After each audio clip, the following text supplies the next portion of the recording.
Sarah Okoye's fingers closed around the handle of a briefcase that wasn't hers, and inside waited proof that someone had stolen $2.4 billion from 3,100 workers who'd never see retirement. The leather felt wrong. Too smooth, too expensive. But Penn Station's 847 Newark Express was already lurching forward, and her own battered case sat 2 rows back beside a man in a charcoal suit who hadn't noticed the swap yet.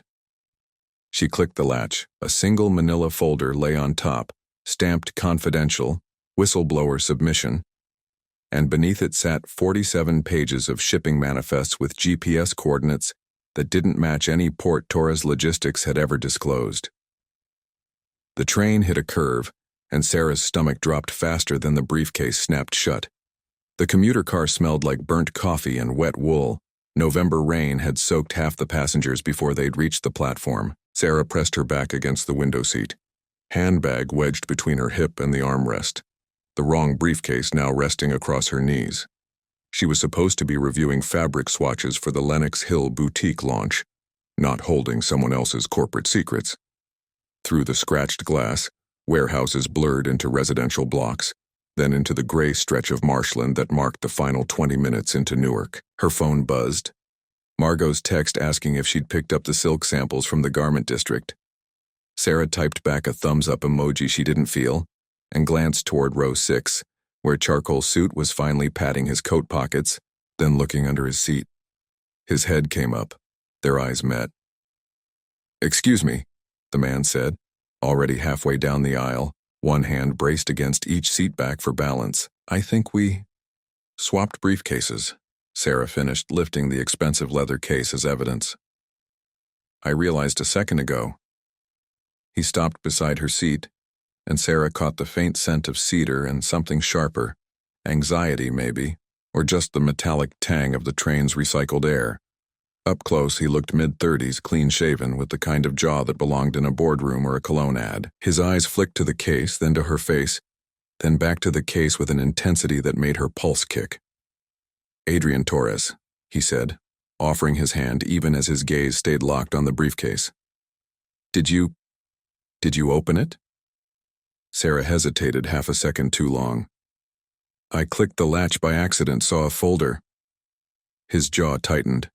The train swayed, and he gripped the overhead rail hard enough that his knuckles went white. "What did the folder say?" "Whistleblower submission." Sarah kept her voice level, but her heart was hammering now. "And a lot of shipping manifests. Why? What's in there that has you looking like someone just put a target on your back?"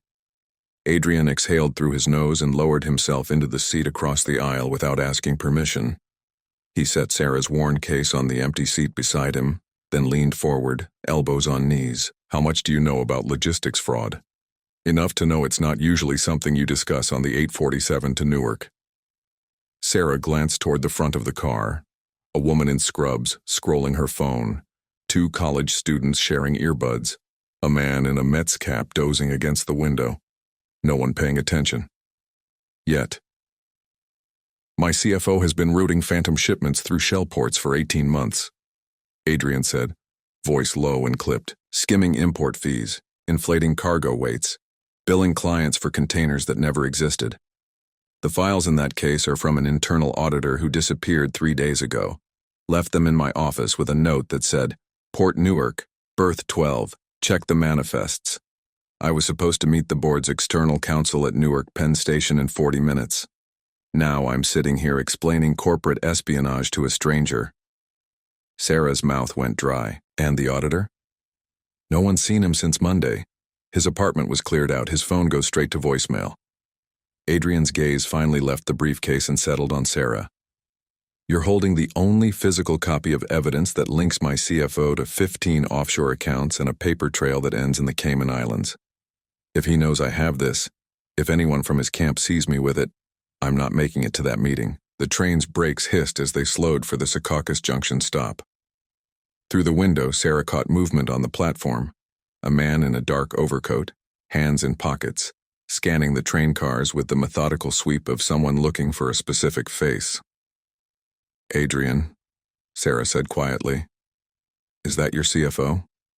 He turned and the color drained from his face. "No."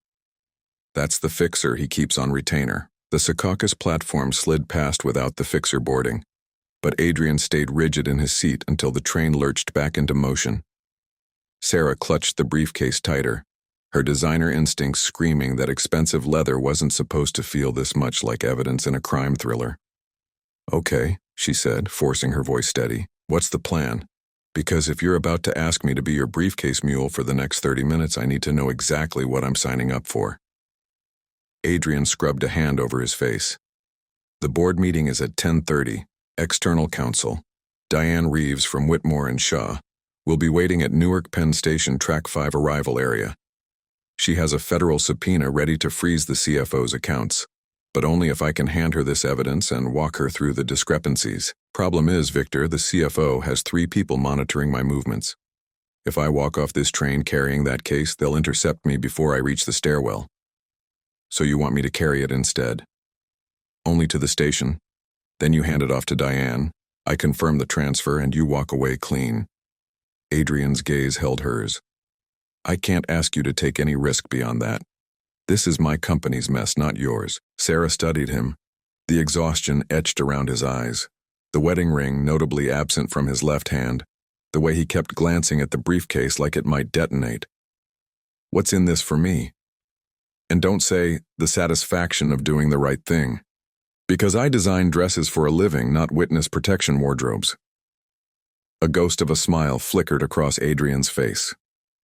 $20,000, wired to your account the moment the evidence is in Diane's hands, plus a letter of recommendation to any client you want. Torres Logistics handles shipments for half the fashion houses in the garment district. Sarah's eyebrows shot up. "That's a lot of money for 30 minutes of walking. It's a lot of liability, and a lot of trust." Adrian pulled out his phone, thumbs flying across the screen. "Here's the arrangement. You carry the case from this train to track 5. You text me every 5 minutes so I know you're okay. If at any point you feel unsafe, you text the word marble, that's the safe word, and you leave the briefcase in the nearest trash can and walk away. No questions, no penalties. Your safety matters more than the evidence." "Marble," Sarah repeated. "Why that word?" "My daughter's nickname. She collects them." His voice softened for a fraction of a second, then snapped back to business.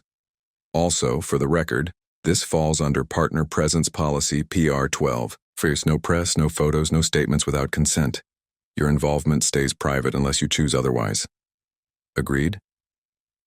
Sarah thought about her studio rent, due in 6 days. Thought about Margot's investment pitch that needed a buffer fund. Thought about the auditor who'd vanished and the fixer scanning train cars like a predator. Agreed. But if your CFO's guy shows up, you're the one explaining to my business partner why I'm suddenly unemployed. Deal. Adrian held out his hand again, and this time Sarah shook it. His grip was firm, warm, and gone too quickly. "One more thing. I'll shadow you at a distance. If anyone stops you, pretend you're meeting a client. I'll run interference if things go sideways." "Comforting," Sarah muttered, but she was already sliding the briefcase under her seat, out of sight. Through the window, the skyline of Newark rose into view, all concrete and steel under a November sky the color of old dishwater. The train's intercom crackled. "Newark Penn Station, next stop, watch your step." Newark Penn Station hit Sarah like sensory overload. Diesel fumes mixing with cinnamon from the pretzel kiosk. 1,000 footsteps echoing off marble floors. Announcements blaring gate changes in tinny surround sound. She kept the briefcase close, one hand on the handle, the other clutching her phone with Adrian's last text glowing on the screen. Track 5 arrival area, east side. Woman in navy blazer, silver glasses. Sarah scanned the crowd. Suits rushing for the PATH train, a school group clustered around a harried teacher. A maintenance worker mopping the same square foot of tile he'd probably been assigned since dawn. No navy blazer. No silver glasses. And no... A hand clamped down on Sarah's shoulder.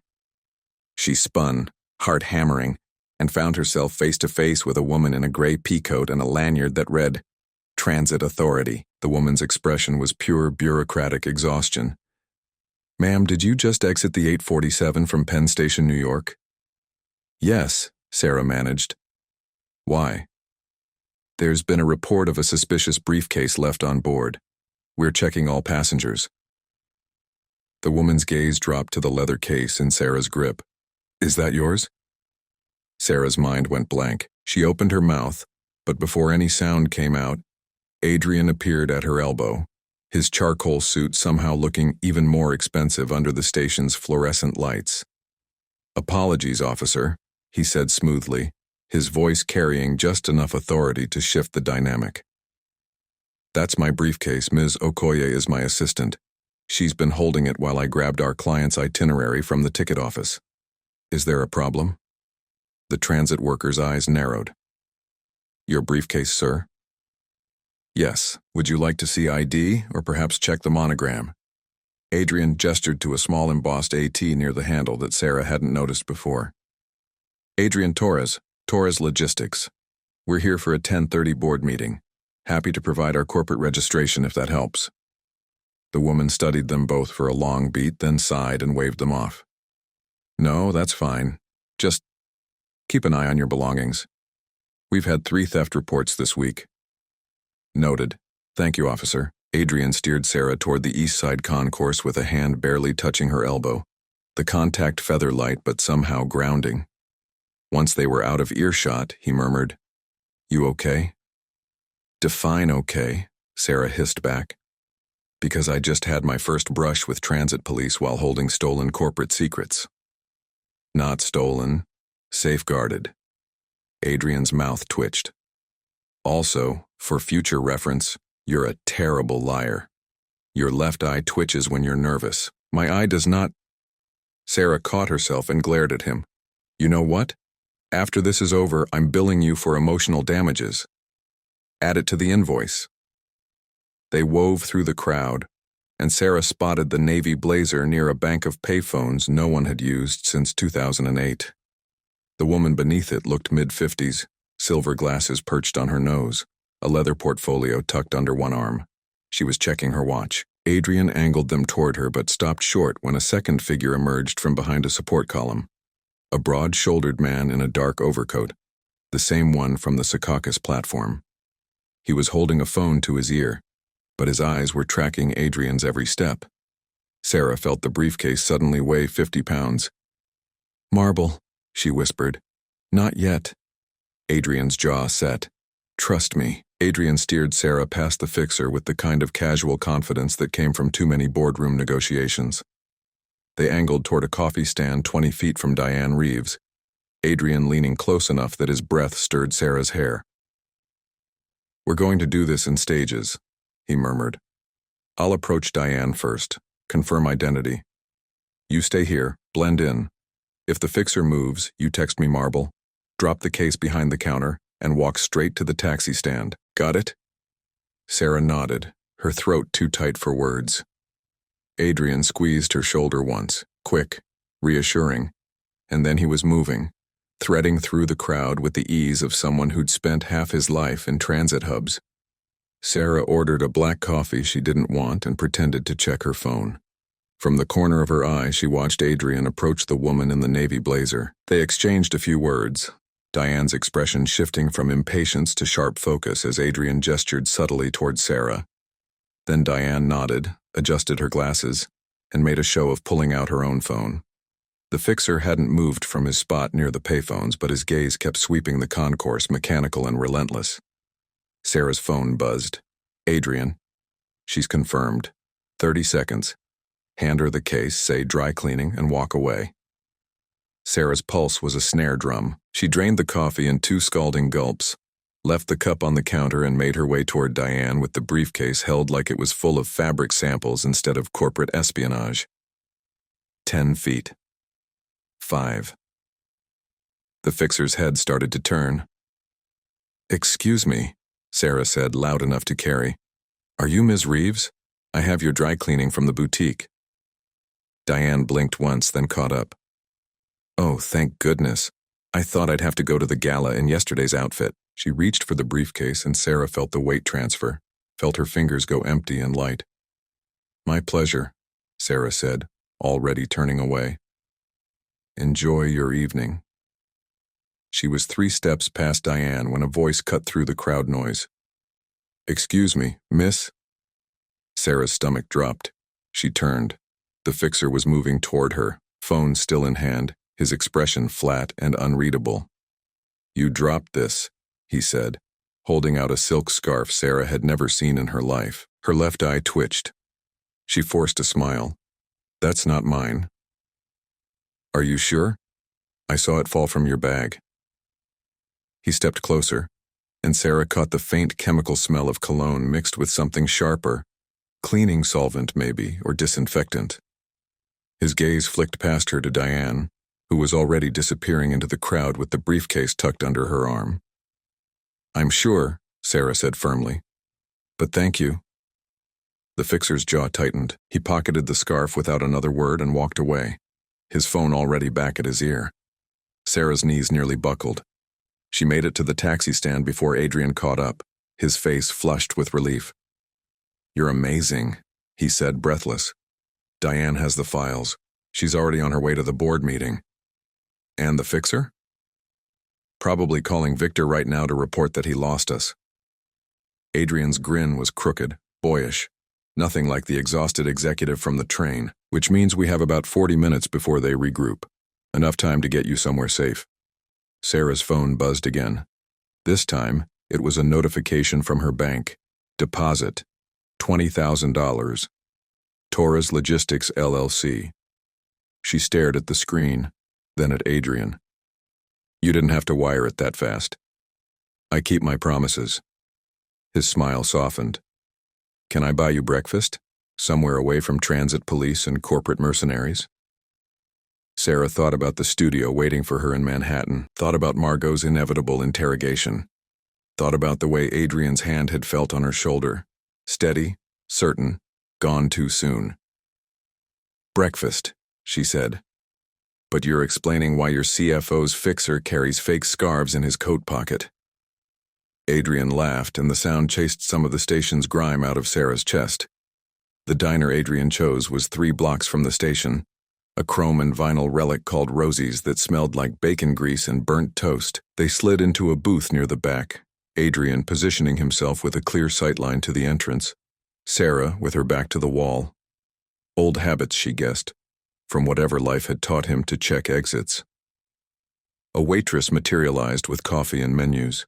Sarah ordered scrambled eggs and wheat toast. Adrian asked for the short stack and extra butter. When the waitress left, he pulled out his phone and tapped through screens with the focused intensity of someone who'd just dodged a corporate coup. "Diane texted," he said. "She's with the board's external counsel now. They're fast-tracking the subpoena. Victor's accounts should be frozen by noon." "And the auditor who disappeared?" Adrian's expression darkened. "Still missing. But with the files in Diane's hands, the feds have enough to issue a warrant. If Victor or his fixer had anything to do with it," he trailed off, jaw tight. Sarah stirred her coffee. Through the window, Newark's morning crowd hustled past. Commuters, delivery drivers, a guy in a Nets jersey arguing with a parking meter. Normal people doing normal things, none of them holding whistleblower evidence 40 minutes ago. "You did good," Adrian said quietly. "I know this wasn't what you signed up for when you got on that train." "I signed up for fabric swatches," Sarah agreed. "Got corporate espionage instead, bit of a career pivot." "What do you design? You mentioned a boutique."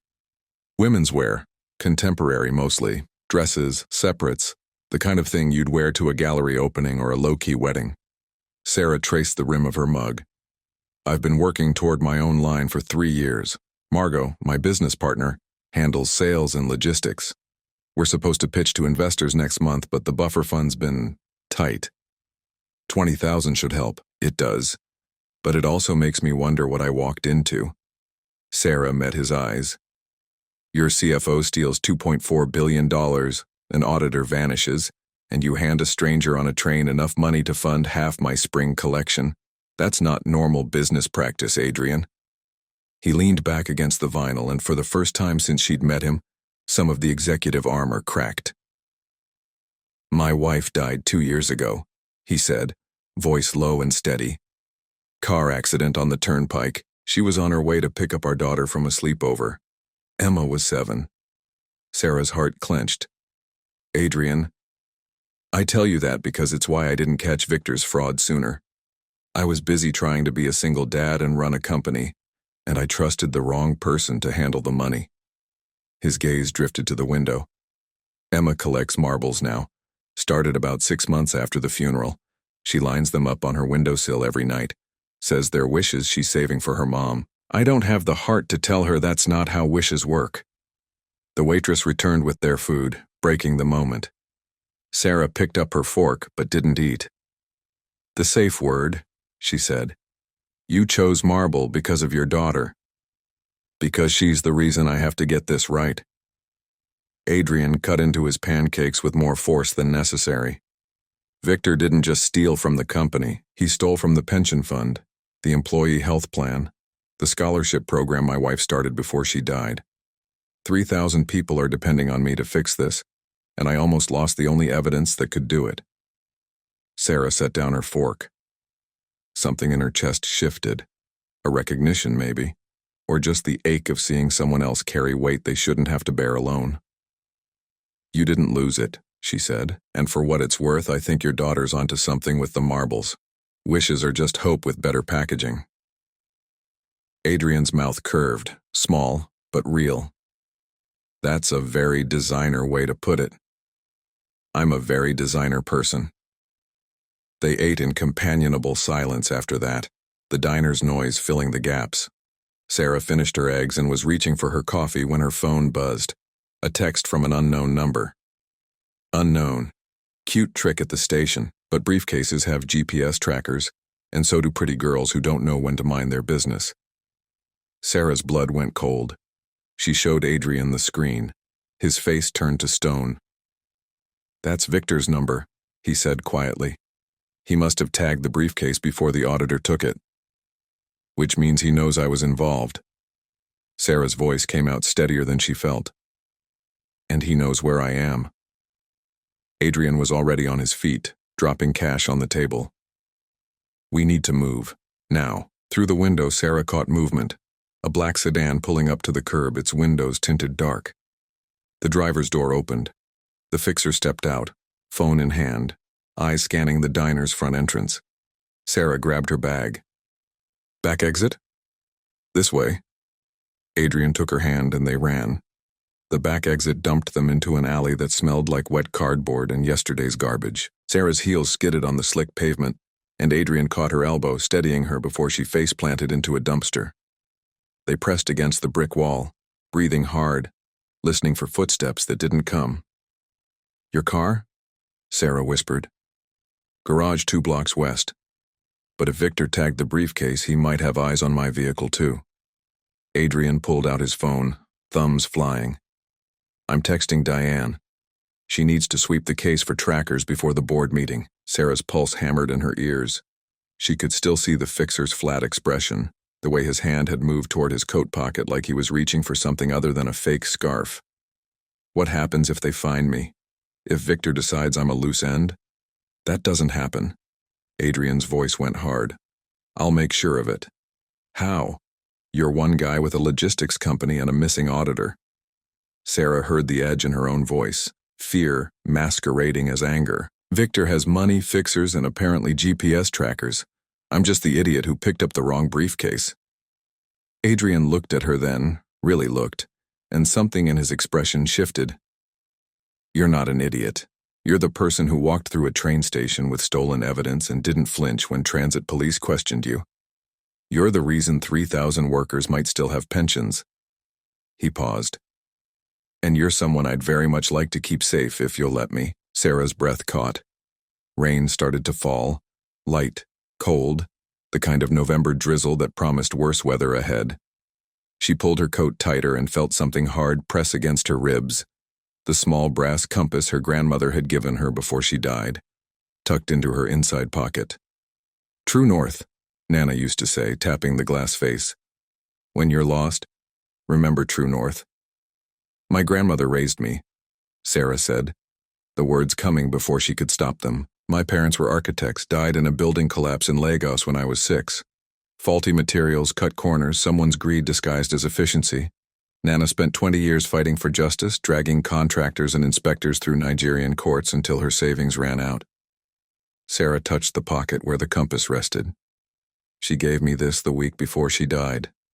Said I'd need it when the world tried to make me compromise. Did you? Adrian asked quietly. Compromise? Not yet. Sarah met his eyes. But I've been tempted. Fashion's full of shortcuts, knockoff fabrics, sweatshop labor, designs stolen from smaller artists who don't have lawyers. It's easy to look away. She exhaled. This morning I thought I was just swapping briefcases on a train. Now I'm holding proof that someone else took the same shortcuts that killed my parents, and I can't look away, even if I wanted to. Adrian's jaw worked. He reached into his own pocket and pulled out a small glass marble, blue with gold swirls the size of a quarter. Emma's favorite, he said. She gave it to me this morning, said it was for luck. He turned it over in his palm. My wife used to say the same thing your grandmother did. Remember true north. She had it engraved on the inside of her wedding band. After she died, I had the ring melted down and made into a pendant for Emma. Thought it would help her feel close to her mom. Does it? I don't know, but she wears it every day. Adrian closed his fist around the marble. I'm telling you this because if Victor comes after you, he's coming after everyone I care about. And I need you to know that I won't let that happen. Not to you, not to Emma, not to anyone else. Sarah's phone buzzed. Another text from the unknown number.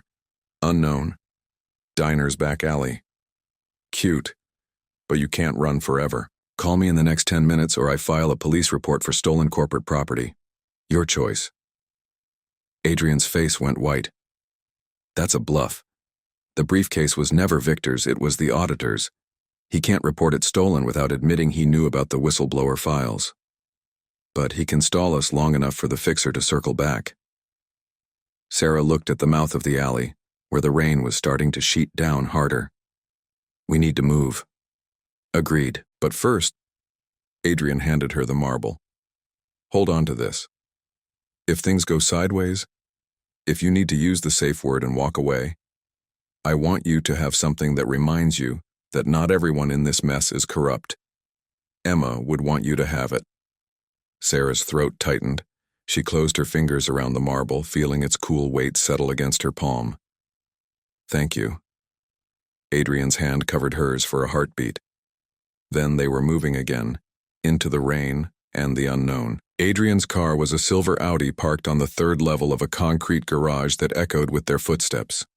He unlocked it remotely, checked the back seat and trunk for unwanted guests, then gestured Sarah into the passenger side. The interior smelled like leather and the faint ghost of crayons. A juice box sat in the cup holder, and a child's drawing was clipped to the sun visor. A stick figure girl with a yellow dress, holding hands with a taller stick figure in a suit. Emma's work, Adrian said, following Sarah's gaze. From last week, she insists I keep it there for moral support. Sarah smiled despite everything. Smart kid. Too smart. Adrian started the engine but didn't pull out of the space yet. Instead, he tapped his phone screen, pulling up a message thread. Diane just confirmed the briefcase had 2 GPS trackers, one in the lining, one embedded in the handle. She disabled both and handed the case to the FBI's white-collar crime unit. They're running forensics now. FBI? The fraud crossed state lines, hit federal pension regulations, and involves offshore accounts. That makes it their jurisdiction. Adrian scrolled through another message. But here's the interesting part. Diane found a second set of files hidden in the briefcase's false bottom. Scanned shipping receipts from Port Newark, time-stamped and geotagged, showing containers that were logged as arrived, but never actually unloaded. The timestamps match up with Victor's personal calendar. He was physically at the port for every single phantom delivery. Sarah's mind raced. So he wasn't just signing off on fake manifests. He was there, supervising the fraud. Exactly. And the receipts have a secondary signature. Jerome Carver, the port's logistics coordinator. Adrian pulled up a photo. A middle-aged black man in a reflective vest, standing beside a shipping crane. Jerome filed the whistleblower complaint 2 weeks ago, then he vanished. You think Victor... I think Victor scared him into hiding, but I don't think Jerome's dead. Adrian enlarged another photo, this one showing a crowded diner interior, Rosie's, from earlier that morning. In the background, barely visible through the window reflection, stood a man in a reflective vest watching the street. Diane sent me this. It's from the diner's security camera, timestamp 9:47 this morning. That's Jerome. He's been following us. Sarah's pulse kicked. Why would he follow us if he's the one who left the files? Because he wants to make sure they get to the right people, and because he's probably terrified that Victor will find him first. Adrian's gaze lifted to the garage's entrance ramp. Which means we have a witness, someone who can testify to Victor's physical presence at the fraud sites, corroborate the documents, and confirm the timeline. If we can find him. We can. Adrian shifted the car into reverse. But first, we need to get you somewhere safe. Victor knows your phone number. Probably pulled it from cell tower data near the station. That means he can track your location every time you send a text. Sarah's stomach dropped. She pulled out her phone and stared at the screen like it had just grown fangs. So what do I do? Throw it in the Hudson? Not yet. We use it as bait. Adrian's mouth curved into something that wasn't quite a smile. Diane's firm has a safe house in Montclair. Quiet street, security cameras, the works. I'll drive you there. You leave your phone on the kitchen counter, and we let Victor waste resources tracking a dead end.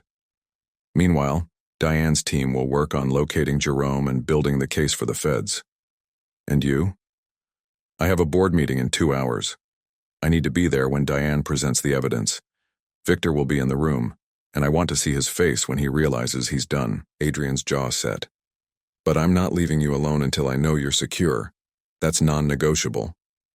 Sarah looked at Emma's drawing clipped to the visor, at the marble still resting in her palm, at the man beside her who'd spent the last hour proving that not everyone with power used it to hurt people. Something in her chest unlocked. Not trust. Not yet, but the precursor to it. The possibility.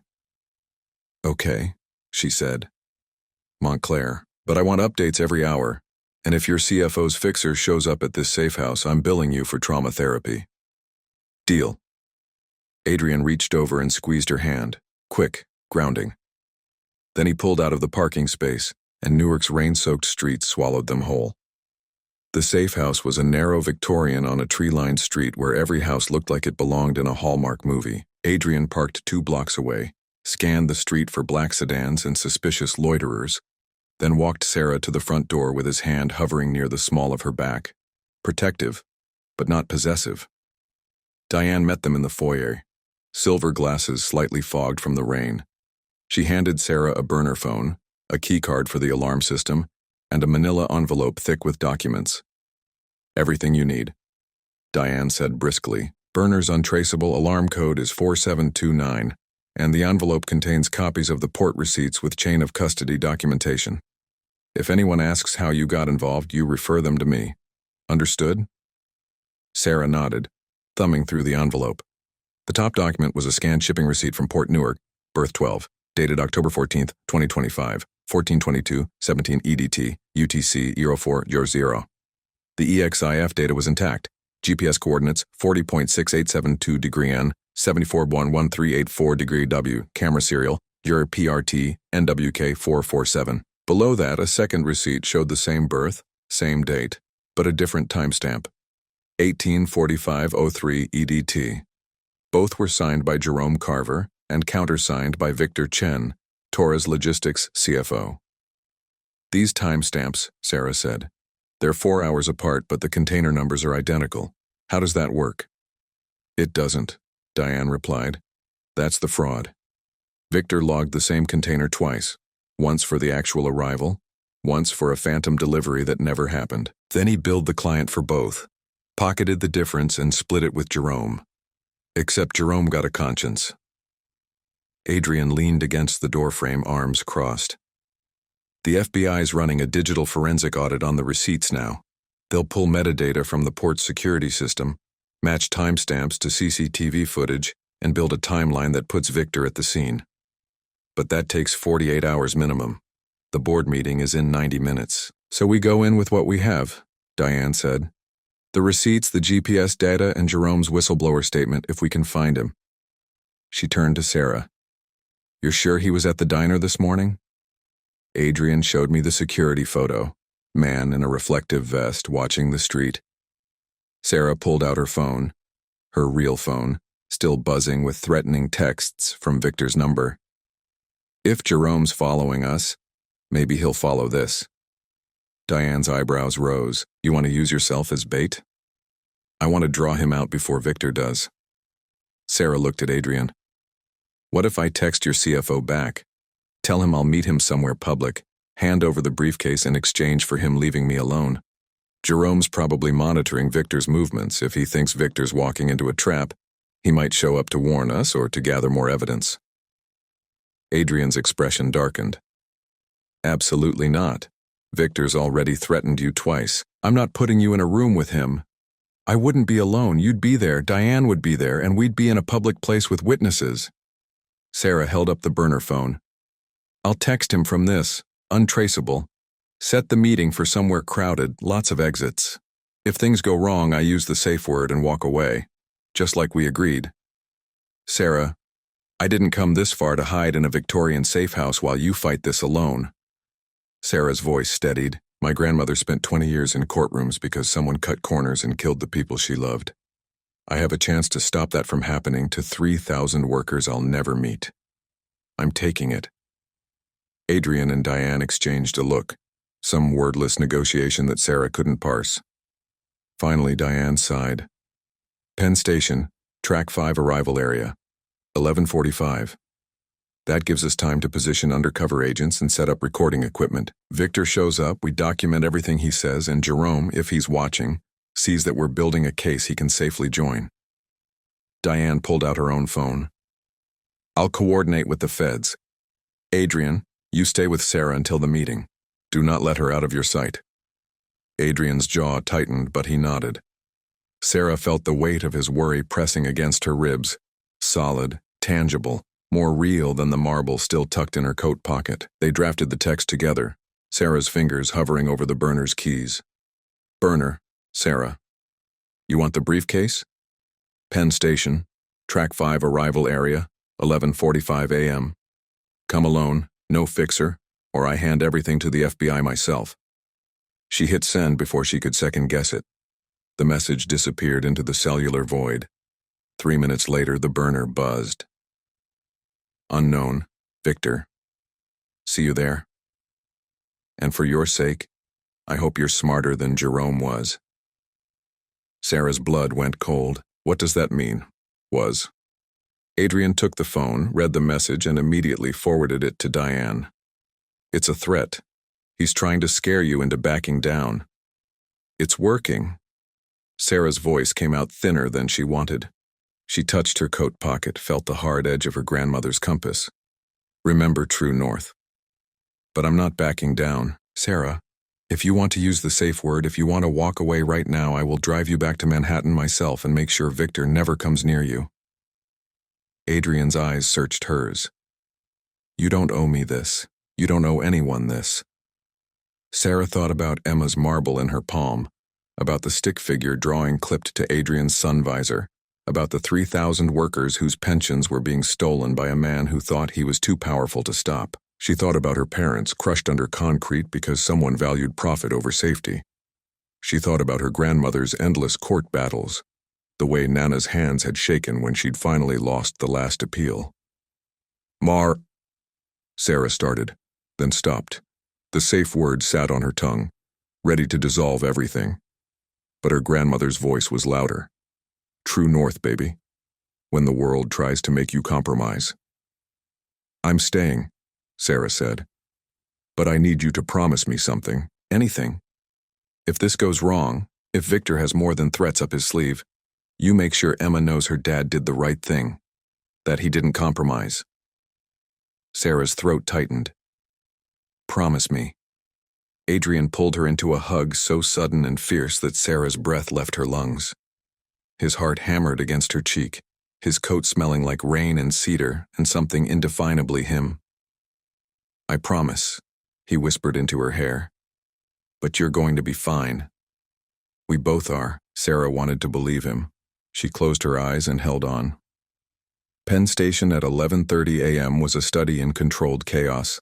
Holiday travelers dragging oversized suitcases, commuters power-walking to catch the Acela, a children's choir clustered near the information booth belting out an early rendition of Jingle Bells. Sarah stood near track 5 with the burner phone clutched in her hand. Adrian 10 feet to her left pretending to read a newspaper. Diane somewhere in the crowd wearing a wire and a borrowed transit authority vest. Victor Chen arrived at 11:43, 2 minutes early and alone. He was smaller than Sarah had imagined, mid-50s, silver-haired, wearing a cashmere overcoat and Italian loafers that probably cost more than her monthly rent. His face was pleasant, unremarkable, the kind you'd forget 5 minutes after a boardroom meeting. He scanned the crowd with the calm efficiency of someone who'd never been genuinely afraid in his life. His gaze landed on Sarah. He smiled. "Ms. Okoye," he said, extending a hand like they were meeting for coffee. "Thank you for being reasonable. I assume you have the briefcase?" Sarah's pulse hammered. "It's with the FBI. They're running forensics on the GPS trackers you planted." Victor's smile didn't falter. "Ah, so this is an ambush."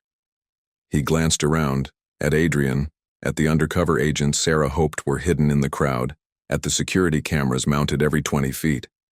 "How disappointing. I was hoping we could resolve this like professionals." "You stole $2.4 billion from a pension fund," Sarah said, voice shaking but holding. "You falsified shipping manifests, created phantom deliveries, and threatened a whistleblower into hiding. That's not professional, it's criminal." "Is it?" Victor's tone stayed light, conversational. "Or is it smart business? Torres Logistics was hemorrhaging money when Adrian's wife died. Someone had to keep the company afloat while he played single dad. I made tough decisions, streamlined operations, maximized revenue, ensured that 3,000 workers kept their jobs. If I took a commission for that work, well, that's called capitalism." Adrian stepped forward. "Newspaper forgotten. You didn't streamline anything. You defrauded clients, embezzled funds, and destroyed the scholarship program my wife built. That's not capitalism. It's theft dressed up in a boardroom." Victor's eyes flicked to Adrian, and for the first time, something sharp glinted beneath the pleasant mask. "Your wife was a bleeding heart idealist who thought a logistics company should be a charity. I fixed what she broke." Adrian moved so fast that Sarah barely registered it. 1 second he was standing still, the next his fist was cocked back, his face white with rage. Diane appeared out of nowhere, grabbing his arm, hissing something Sarah couldn't hear over the blood roaring in her ears. Victor laughed. "Go ahead, Torres. Assault me in front of 50 witnesses and a dozen cameras. That'll play great at the board meeting." He straightened his coat, utterly unconcerned. "Here's what's going to happen. I'm going to walk into that meeting, present my version of events, and remind the board that you've been emotionally unstable since your wife's death. I'll suggest you fabricated this entire scandal to cover your own mismanagement, and by the time the FBI finishes their forensics, if they even bother, I'll be in the Cayman Islands with a new passport and a very comfortable retirement. You won't make it past security," Diane said, stepping between Victor and Adrian. "We've already alerted the board's external counsel. They're waiting in the conference room with a federal subpoena. A subpoena based on evidence you can't verify and a whistleblower who's vanished." Victor's smile widened. "Face it, Ms. Reeves. You have nothing but circumstantial data and a briefcase full of papers that could have been planted by anyone, including your desperate client." Sarah's phone buzzed. Her real phone, the one she'd left at the safe house. Except she hadn't left it. It was in her coat pocket, burning against her ribs. She pulled it out. Unknown. Check your email. Subject: meeting, staff conduct. Friday, 10 a.m. You're going to want to see the attachments. Sarah's hands shook as she opened her email. The message was from an address she didn't recognize, but the subject line matched exactly. Meeting, staff conduct. The body was blank except for 3 attachments. Photos of Sarah entering the safe house with Adrian, close-ups of her accepting the manila envelope from Diane, and a screenshot of a bank transfer, $20,000 from Torres Logistics to Sarah Okoye's account, timestamp 9:14 a.m. Her stomach dropped. He's framing me. Victor's expression was pure innocence. Framing you? Miss Okoye, I have no idea what you're talking about, though I will say accepting $20,000 from a CEO you just met, then carrying documents from his attorney, well, that does paint a certain picture, doesn't it? You son of a... Adrian lunged again, and this time it took both Diane and an undercover agent to haul him back. I'd suggest you focus on damage control, Victor said pleasantly. Both of you, because by the time I'm done, Sarah Okoye won't be able to get a job designing napkins for a food truck, and Adrian Torres will be lucky if the board lets him resign instead of firing him for cause. He checked his watch. Now, if you'll excuse me, I have a meeting to attend. Enjoy your Friday. He turned and walked away, disappearing into the crowd like smoke. Sarah's knees buckled. Adrian caught her, held her upright, his hands shaking as badly as hers. Around them, the choir hit the final note of Jingle Bells, and the crowd applauded like the world hadn't just collapsed. We're done, Sarah whispered. He's going to destroy us. Adrian's grip tightened. No, he's not. But Sarah couldn't hear him over the roaring in her ears. She pulled away, stumbled toward the nearest bench, and sat down hard. Her phone buzzed again, another email, this one from her business partner, Margot. What the hell is going on? Some guy just called asking about your consulting work with Torres Logistics. Sarah, did you get involved in something shady? Sarah stared at the screen. Then she looked at Adrian, at Diane, at the station full of people who had no idea a man had just walked away from $2.4 billion in theft, because the system was built to let people like him win. What would Nana do? She asked herself. If she were here, if she saw me giving up, what would she say? But her grandmother was dead and Sarah was alone, and the compass in her pocket felt like a lie. Sarah sat on that bench for 3 minutes, long enough for the choir to pack up, for the crowd to thin, for Adrian to crouch in front of her with his hands on her knees and his face etched with something that looked like desperation. Sarah, he said quietly, look at me. She did. His eyes were red-rimmed, exhausted, but steady. Behind him, Diane was on her phone, pacing and gesturing sharply. Around them, Penn Station hummed with oblivious life. Victor's wrong, Adrian said. He thinks he's won because he's scared us. But he's made a mistake. What mistake? Sarah's voice came out flat. He has photos, money transfers, and enough lawyers to bury us both. He showed his hand too early. Adrian pulled out his phone, scrolling to a text thread. Diane just heard back from the FBI's digital forensics team. They pulled the metadata from the port security system and cross-referenced it with Victor's personal devices. Every time he visited Berth 12 for a phantom delivery, his phone pinged the port's cell tower. They have GPS coordinates, timestamp logs down to the second, and CCTV footage showing him physically present for 16 separate fraudulent transactions. Sarah's pulse stuttered. So the evidence is ironclad. But it gets better. Adrian enlarged a photo on his screen. A still from Penn Station's security camera, timestamp 11:47:32, EST, UTC Air 5.0, GPS coordinates 40.75, 060 on 73.9935 degree W. The image showed Victor walking away from track 5, his right hand clutching something small and metallic, a keychain maybe, or... Is that a USB drive? Sarah leaned closer. Mini SD card. The fixer dropped it in Victor's coat pocket during their handoff this morning. Diane's team caught it on the diner's exterior camera. Victor's been carrying evidence all day and doesn't know it. Adrian's mouth curved into something fierce. Jerome Carver wasn't just a whistleblower. He was an inside operative. He copied Victor's entire hard drive onto that card 3 weeks ago. Emails, encrypted ledgers, offshore account passwords, everything. Then he planted it on Victor via the fixer, knowing Victor would incriminate himself further by threatening witnesses. Sarah's head spun. But how? Jerome's a former Navy IT specialist. Joined Torres Logistics 2 years ago as logistics coordinator. Got recruited by the FBI's white-collar crime unit 6 months ago when they started investigating port fraud. He's been building this case from the inside, documenting every meeting, every fake signature, every dollar Victor moved offshore. Adrian pulled up another photo. Jerome Carver in a coffee shop across from Penn Station. Timestamp 11:52 a.m. Holding a tablet that displayed real-time footage of Victor entering the Torres Logistics building. He's been watching us this whole time, making sure we stayed safe while he gathered the final pieces. So the whistleblower files were bait.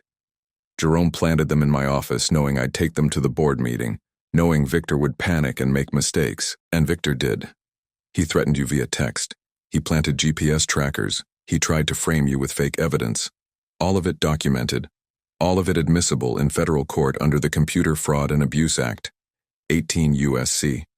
Paragraph 1030. Diane appeared at Adrian's shoulder, silver glasses glinting. The FBI just executed a warrant on Victor's phone. They pulled the threatening text, matched the number to a burner registered under a shell company Victor controls, and traced the bank transfer he used to frame you. She handed Sarah a document, chain of custody form, case, FBI EDMI 2025-4782, evidence ID, EV 1147 USB. This is the SD card Jerome planted. Contents include 847 emails between Victor and offshore account managers, encrypted ledgers showing $4 billion in fraudulent transfers, and video recordings of Victor instructing Jerome to falsify port manifests. It's all time-stamped, geotagged, and verified via SHA 256. Sarah stared at the form. Her hands stopped shaking. This is real. It's real, Diane confirmed. And so is this. She pulled out a second photo, Sarah's grandmother's compass, visible in the corner of a Penn Station CCTV still, timestamp 08:53:17 EST, resting on a bench beside Sarah's bag while she'd ordered coffee. Continuity of space and time. You were at Penn Station at 8:53 a.m., same location where Jerome dropped the briefcase swap. That puts you in the right place at the right time to corroborate his testimony. And your compass, the one with the engraving, ties you to a legacy of fighting corruption. It's not just evidence, it's narrative. Sarah touched her coat pocket, felt the compass's familiar weight. Her grandmother's voice echoed, "True north, baby." "So what now?" she asked. Adrian stood, offering his hand. "Now we go to the board meeting and end this." Sarah took his hand, stood, felt something settle back into place. Not courage exactly, but the stubborn refusal to let men like Victor Chen win. "Let's go," she said. The Torres Logistics boardroom was glass and chrome, 32nd floor, with views of the Hudson River that probably cost more than Sarah's annual income. 12 board members sat around a table designed to intimidate, and at the head sat Victor Chen, looking like he'd already won. Adrian walked in with Sarah at his side, and Diane half a step behind, carrying the briefcase and a tablet loaded with evidence. The room went silent. "Adrian," Victor said smoothly, "I wasn't aware you'd be bringing guests to a closed board meeting. Ms. Okoye and Ms. Reeves are material witnesses in a federal fraud investigation." Adrian replied, voice calm and cold. "They have a right to be here." One of the board members, an older woman with steel gray hair and a nameplate reading Barbara Chen, frowned.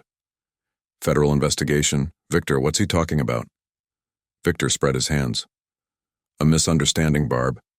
Adrian's been under a lot of stress since his wife passed. I think he's projecting his grief into conspiracy theories about port operations.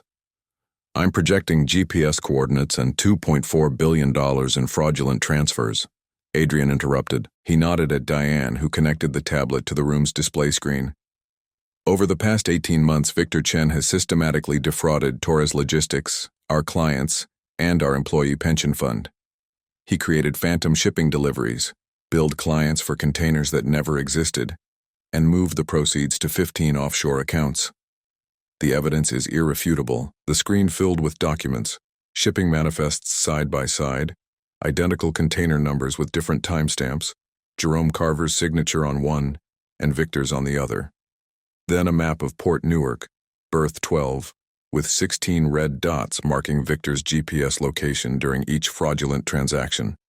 Then emails, hundreds of them, Victor's name in the from field, discussing account numbers and wire transfers with offshore banks. These records, Victor said, voice tight now.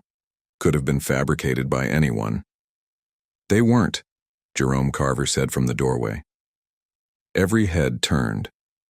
Jerome stood in his reflective vest, flanked by two FBI agents in suits, holding a tablet of his own.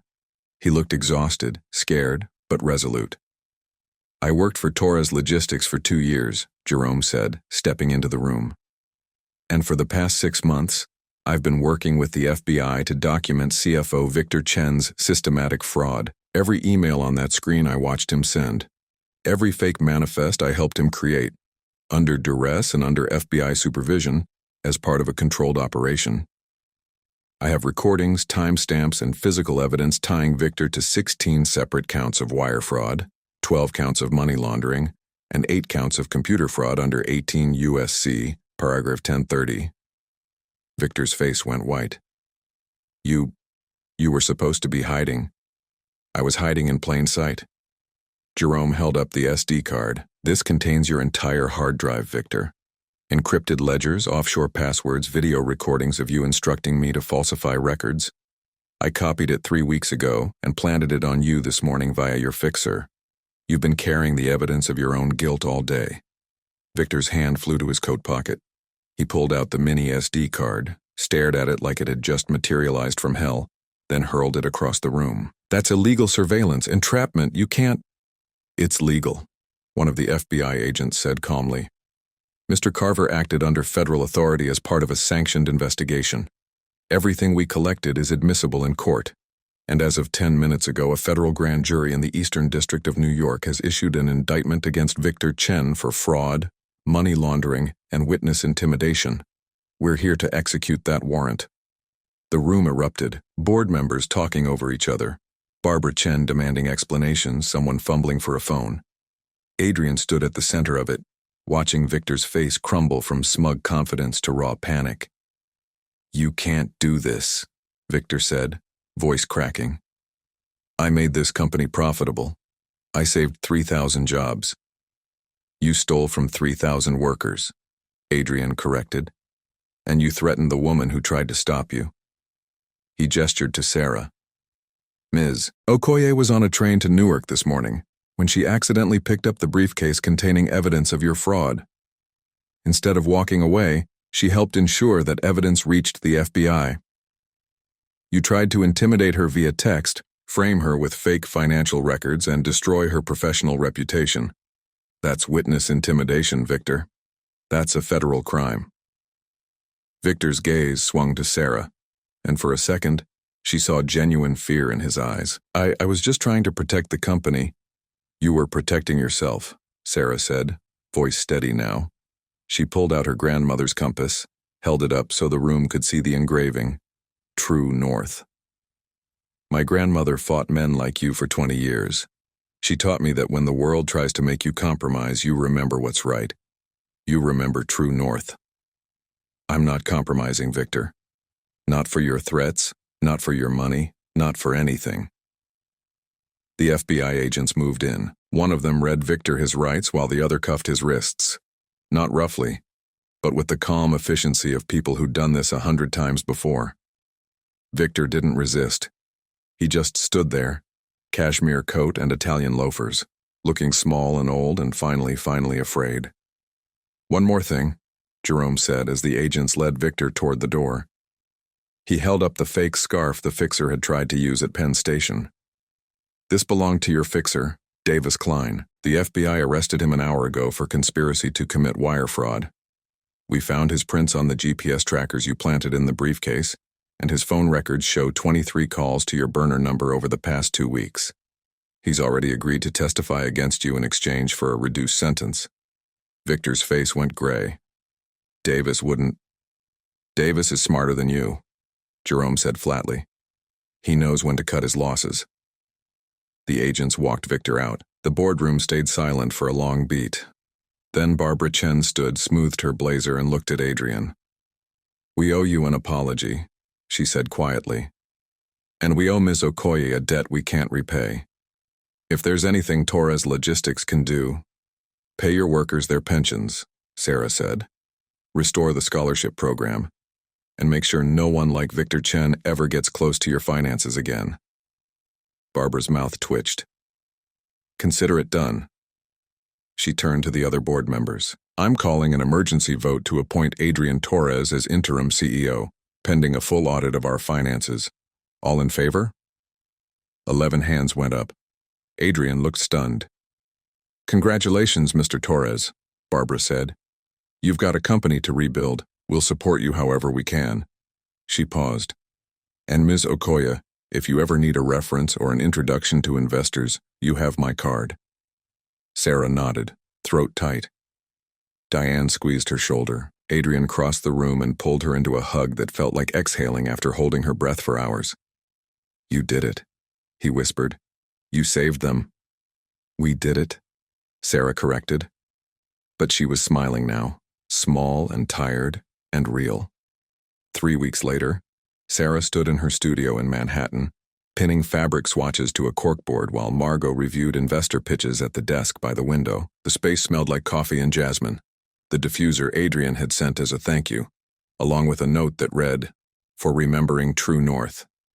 Her phone buzzed, a text from an unknown number, but this time Sarah wasn't afraid.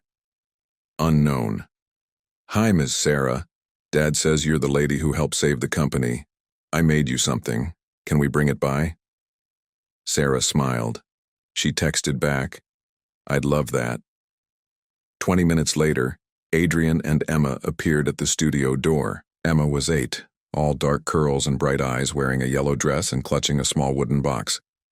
Adrian looked lighter somehow, less exhausted, more present, like someone who'd finally set down a weight he'd been carrying too long. "Miss Okoye," Emma said solemnly, "this is for you." She opened the box. Inside, a marble, blue with gold swirls, the one Adrian had given Sarah in the alley behind the diner. It sat on a bed of tissue paper, surrounded by smaller marbles in every color. "Dad said you gave this back to him after everything was over," Emma explained. "But I want you to keep it, because you were brave, and brave people should have good luck." Sarah's eyes stung. She crouched down to Emma's level. "Thank you, sweetheart. I'll treasure it. And this too." Emma pulled out a folded piece of paper, a drawing of 3 stick figures, Adrian, Emma, and a woman with curly hair and a compass necklace. The stick figures were holding hands, beneath them in a child's careful handwriting. "Our family is bigger now." Sarah looked at Adrian. He mouthed. She insisted. His eyes were suspiciously bright. "Your dad's a good man," Sarah told Emma. "And you're a very smart girl." "I know," Emma said cheerfully. "Dad says you're smart too, and pretty, and that you design dresses. Can you make me one for the holiday party? Dad's company is having a big celebration, and I want to look fancy." Sarah laughed, the sound surprising her. "I think I can manage that." Adrian cleared his throat. "I also came to deliver this." He handed Sarah an envelope. Inside, a check for $50,000 and a handwritten note.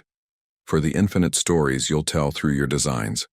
Consider it an investment from someone who believes in True North." Sarah stared at the check. "Adrian, this is too much."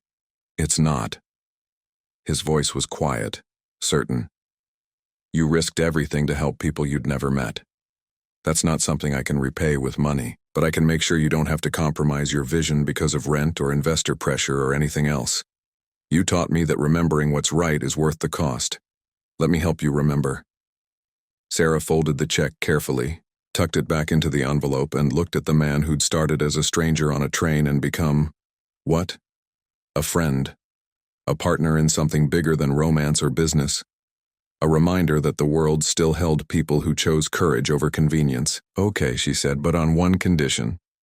"Name it." "Emma gets first pick of dresses for the holiday party.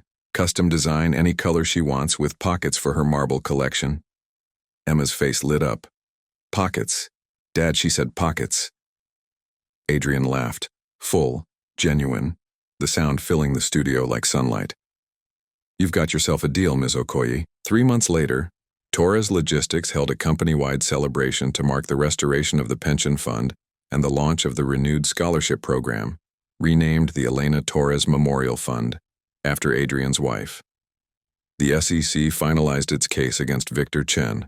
He pled guilty to 12 counts of wire fraud and received an 8-year federal sentence. Davis Klein, the fixer, testified against Victor and received 3 years. Jerome Carver accepted a position as Director of Compliance at Torres Logistics, with a mandate to rebuild trust and transparency across every port operation.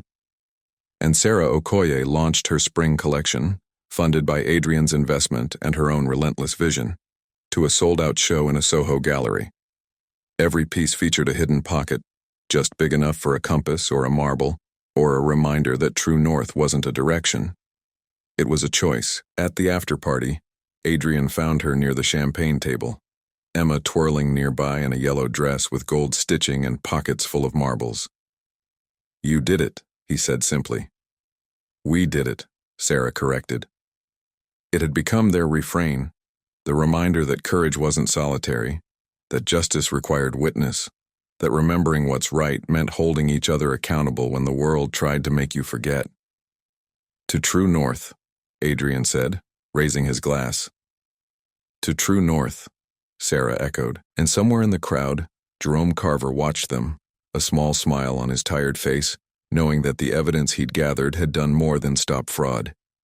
It had reminded 3,000 workers that someone was willing to fight for them, that in a world built on shortcuts and compromises, there were still people who chose the harder, truer path. The evening ended with Emma presenting Sarah with a drawing, a new stick figure, this one wearing a dress with pockets, standing beside Adrian and Emma beneath the words, "Family keeps getting bigger."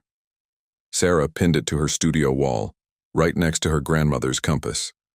Sometimes the right choice isn't the easy one. Sometimes it's the choice that costs you sleep and safety, and the comfort of looking away. But when you stand at the crossroads between compromise and courage, between profit and principle, remember, there are people watching. People who need to know that true north still exists. That justice isn't a fairy tale. That someone, somewhere, will risk everything to ensure the truth survives. The question isn't whether you'll face that choice. The question is, when you do, which direction will you choose? If this gave you courage, subscribe and tell us, what would you have done?